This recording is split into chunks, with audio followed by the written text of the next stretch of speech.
Chapter 3. At 12:30 next day, Lord Henry Wotton strolled from Curzon Street over to the Albany to call on his uncle, Lord Fermor, a genial if somewhat rough-mannered old bachelor, whom the outside world called selfish because it derived no particular benefit from him, but who was considered generous by society as he fed the people who amused him. His father had been our ambassador at Madrid when Isabella was young and prim and thought of, but had retired from the diplomatic service in a capricious moment of annoyance at not being offered the embassy at Paris, a post to which he considered that he was fully entitled to by his reason of birth, his indolence, the good English of his despatches, and his inordinate passion for pleasure. The son who had been his father's secretary had resigned along with his chief, somewhat foolishly as was thought at the time, and on succeeding some months later to the title, had set himself to the serious study of the great aristocratic art of doing absolutely nothing. He had 2 large town houses, but preferred to live in chambers as it was less trouble, and took most of his meals at his club. He paid some attention to the management of his collieries in the Midland counties, excusing himself for the taint of industry on the ground that the one advantage of having coal was that it enabled a gentleman to afford the decency of burning wood on his own hearth. In politics, he was a Tory except when the Tories were in office, during which period he roundly abused them for being a pack of radicals. He was a hero to his valet, who bullied him, and a terror to most of his relations, whom he bullied in turn. Only England could have produced him, and he always said that the country was going to the dogs. His principles were out of date, but there was a good deal to be said for his prejudices. When Lord Henry entered the room, he found his uncle sitting in a rough shooting coat, smoking a cheroot, and grumbling over the Times. "Well, Harry," said the old gentleman, "what brings you out so early? I thought you dandies never got up till 2, and were not visible till 5. "Pure family affection, I assure you, Uncle George.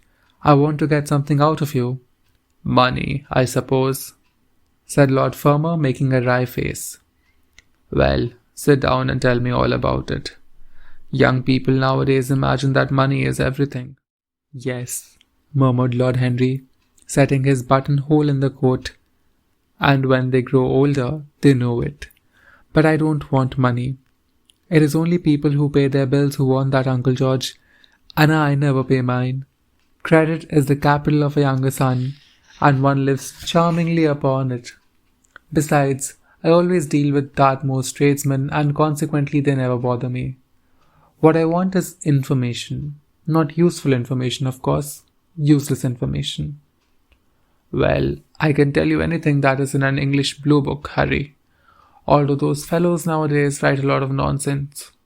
When I was in the diplomatic, things were much better.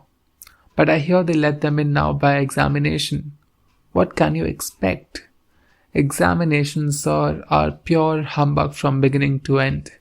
If a man is a gentleman, he knows quite enough, and if he is not a gentleman, whatever he knows is bad for him." "Mr. Dorian Gray does not belong to blue books, Uncle George," said Lord Henry languidly. "Mr. Dorian Gray? Who is he?" asked Lord Fermor, knitting his bushy white eyebrows. "That is what I have come to learn, Uncle George. Or rather, I know who he is. He is the late Lord Kelso's grandson. His mother was a Devereux, Lady Margaret Devereux. I want you to tell me about his mother. What was she like? Whom did she marry? You have known nearly everybody in your time, so you might have known her. I am very much interested in Mr. Gray at present. I have only just met him." "Kelso's grandson?" echoed the old gentleman. "Kelso's grandson, of course. I knew his mother intimately. I believe I was at her christening. She was an extraordinarily beautiful girl, Margaret Devereux, and made all the men frantic by running away with a penniless young fellow, a mere nobody, sir, a subaltern in a foot regiment or something of that kind. Certainly, I remember the whole thing as if it happened yesterday. The poor chap was killed in a duel at Spa, a few months after the marriage. There was an ugly story about it. They said that Kelso got some rascally adventurer, some Belgian brute, to insult his son-in-law in public. Paid him, sir, to do it. Paid him. And that the fellow spitted his man as if he had been a pigeon. The thing was hushed up, but egad, Kelso ate his chop alone at the club for the one time afterwards. He brought his daughter back with him, I was told, and she never spoke to him again. Oh yes, it was a bad business. The girl died too, died within a year. So she left a son, did she? I had forgotten that. What sort of a boy is he? If he's like his mother, he must be a good-looking chap. He is very good-looking, assented Lord Henry. I hope he will fall into proper hands, continued the old man. He should have a pot of money waiting for him if Kelso did the right thing by him. His mother had money too. All the Selby property came to her through her grandfather. Her grandfather hated Kelso, thought him a mean dog. He was too. Came to Madrid once when I was there. Egad, I was ashamed of him. The Queen used to ask me about the English noble who was always quarrelling with the cabmen about their fares. They made quite a story of it. I didn't dare to show my face at court for a month. I hope he treated his grandson better than he did the Jarvies. I don't know, answered Lord Henry. I fancy that boy will be well off. He's not of age yet. He has Selby, I know. He told me so. And his mother was very beautiful? Margaret Devereux was one of the loveliest creatures that I ever saw, Harry. What on earth induced her to behave as she did, I could never understand. She could have married anybody she chose. Carlington was mad after her. She was romantic, though. All the women of that family were. The men were a poor lot, but egad, all the women were wonderful. Carlington went on his knees to her, told me so himself. She laughed at him, and there wasn't a girl in London at the times who wasn't after him. And by the way, Harry, talking about silly marriages, what is this humbug your father tells me about Dartmoor wanting to marry an American? Ain't English girls good enough for him? It is rather fashionable to marry Americans just now, Uncle George. I'll back English women against the world, Harry, said Lord Fermor, striking the table with his fist. The betting is on the Americans. They don't last, I'm told. A long engagement exhausts them, but they are capital at a steeplechase. They take things flying. I don't think Dartmoor has a chance. Who are her people? Grumbled the old gentleman. Has she got any? Lord Henry shook his head. American girls are as clever at concealing their parents as English women are at concealing their past, he said, rising to go. They are pork packers, I suppose. I hope so, Uncle George, for Dartmoor's sake. I am told that the pork packing is the most lucrative profession in America after politics. Is she pretty? She behaves as if she was beautiful. Most American women do. It is the secret of their charm. Why can't these American women stay in their own country? They're always telling us that it is the paradise for women. It is. That is the reason why, like Eve, they are so excessively anxious to get out of it, said Lord Henry. Goodbye, Uncle George. I shall be late for lunch if I stop any longer. Thanks for giving me the information I wanted. I always like to know everything about my new friends and nothing about my old ones. Where are you lunching, Harry? At Aunt Agatha's. I have asked myself and Mr. Gray. He is her latest protege.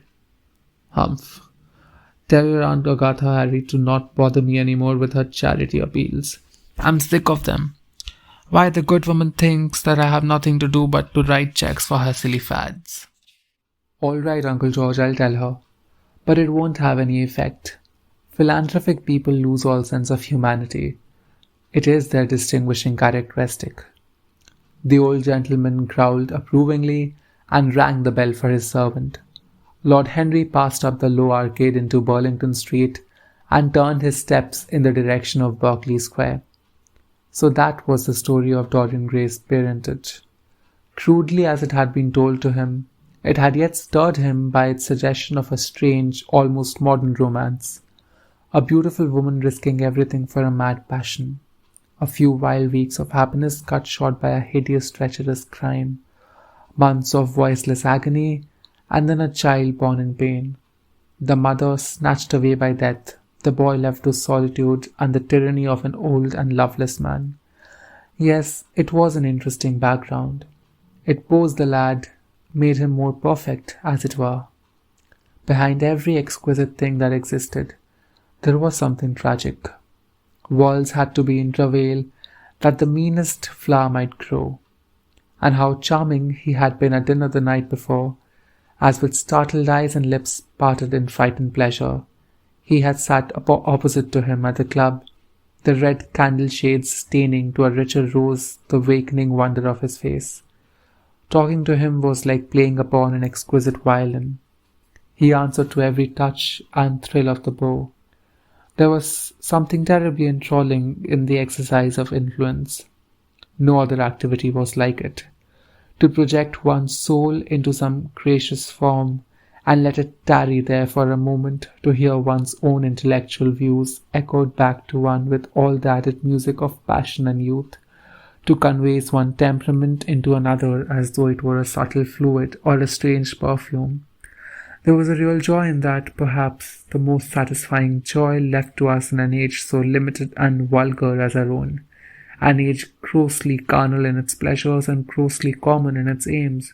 He was a marvellous type too, this lad, whom by so curious a chance he had met in Basil's studio, or could be fashioned into a marvellous type at any rate. Grace was his, and the white purity of boyhood, and beauty such as old Greek marbles kept for us. There was nothing that one could not do with him. He could be made a titan or a toy. What a pity it was that such beauty was destined to fade. And Basil? From a psychological point of view, how interesting he was. The new manner in art, the fresh mode of looking at life, suggested so strangely by the mere visible presence of one who was unconscious of it all, the silent spirit that dwelt in dim woodland and walked unseen in an open field, suddenly showing herself dryad style and not afraid, because in his soul who sought for her there had always been vacant that wonderful vision to which alone are wonderful things revealed. The mere shapes and patterns of things becoming, as it were, refined, and gaining a kind of symbolical value, as though they were themselves patterns of some other and more perfect form whose shadow they made real. How strange it all was! He remembered something like it in history. Was it not Plato, that artist in thought, who had first analyzed it? Was it not Buonarroti who had carved it in the coloured marbles of a sonnet sequence? But in our century it was strange. Yes, he would try to be to Dorian Gray what, without knowing it, the lad was to the painter who had fashioned the wonderful portrait. He would seek to dominate him, had already indeed half done so. He would make that wonderful spirit his own. There was something fascinating in this son of love and death. Suddenly he stopped and glanced up at the houses. He found that he had passed his aunt some distance, and smiling to himself turned back. When he entered the somewhat sombre hall, the butler told him that they had gone into lunch. He gave one of his footmen his hat and stick, and passed into the dining room. "Late as usual, Harry," cried his aunt, shaking her head at him. He invented a facile excuse, and having taken the vacant seat next to her, looked round to see who was there. Dorian bowed to him shyly from the end of the table, a flush of pleasure stealing into his cheek. Opposite was the Duchess of Harley, a lady of admirable good nature and good temper, much liked by everyone who knew her, and of those ample architectural proportions that in women who are not duchesses are described by contemporary historians as stoutness. Next to her sat, on her right, Sir Thomas Burdon, a radical member of the Parliament, who followed his leader in public life, and in private life followed the best cooks, dining with the Tories, and thinking with the Liberals, in accordance with a wise and well-known rule. The post on her left was occupied by Mr. Erskine of Treadley, an old gentleman of considerable charm and culture, who had fallen, however, into bad habits of silence, having, as he explained once to Lady Agatha, said everything that he had to say before he was 30. His own neighbour was Mrs. Vandeleur, one of his aunt's oldest friends, a perfect saint among women, but so dreadfully dowdy that she reminded him one of a badly bound hymn book. Fortunately for him, she had on the other side Lord Fautel, a most intelligent middle-aged mediocrity, as bold as a ministerial statement in the House of Commons, with whom she was conversing in that intensely earnest manner which is one unpardonable error, as he remarked once himself, that all really good people fall into, and from which none of them ever quite escape.